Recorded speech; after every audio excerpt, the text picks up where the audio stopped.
What's up guys, Dreamcast Guy here. Anybody who's been watching my videos knows for a while knows that my two main passions in life is primarily gaming and secondary is my large collection of books, and I read a fuck ton of books.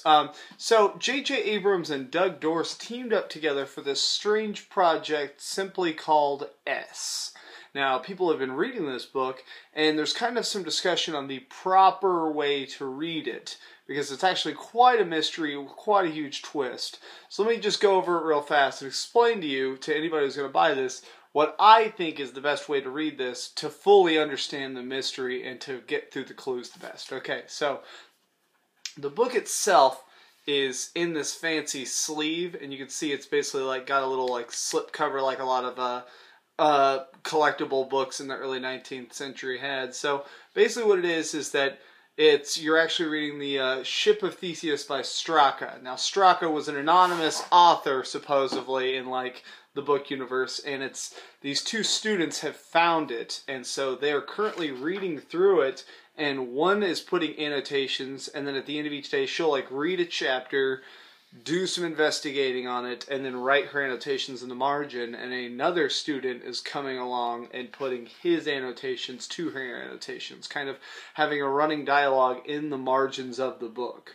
Now, the added layer, by the way, this isn't spoilers or anything, it says it on the back of the box, so this is just kind of explaining how you go into it. So, also inside of it are lots and lots of clues, newspaper clippings. There's a actual code breaker in the back. So the way I actually suggest you do this is at the start, pull all these out and know, like look at this one and go, okay, this one's on page 32, and just stack these up to the side with whatever page they're on, just so while you're actually reading through this rather thick book, they're not falling out. Because while I've been reading through this, they fall out a lot of times when I'm already 10 pages ahead and then forget and go, fuck.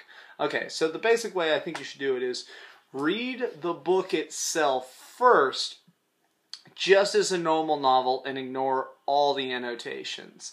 It's a bit difficult at times just because their annotations underline and add a lot of punctuation and stuff to accent their theories on the author. They're currently, I think, they're trying to get to the bottom of Straka, who he was and who killed him or where'd he go.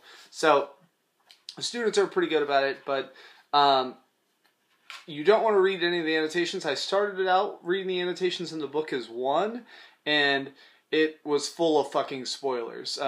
They reference the end of the book a lot, which is kind of like, oh, fuck! So I say read the entire novel first as a novel, and then go back through and read all of their annotated conversations, including all the notes and stuff where they go. So you kind of grow the story as you go. I'm not going to get into any spoilers, or even really what the Ship of Theseus is, but it's fucking good. I highly suggest that you buy it. And obviously this is one of those few books that you gotta buy new, and you can't really get on a Kindle because you're not going to be able to have all those little cool slip notes inside. And I work at a used bookstore, but I bought this new off the shelf because I wanted to make sure I had the cool slip case and all the evidence intact. So this has been Dreamcast Guy with a book review, saying like, comment, share, and subscribe. If you got a bookworm in your life, tell him to watch this video. Thanks so much for watching, and keep dreaming.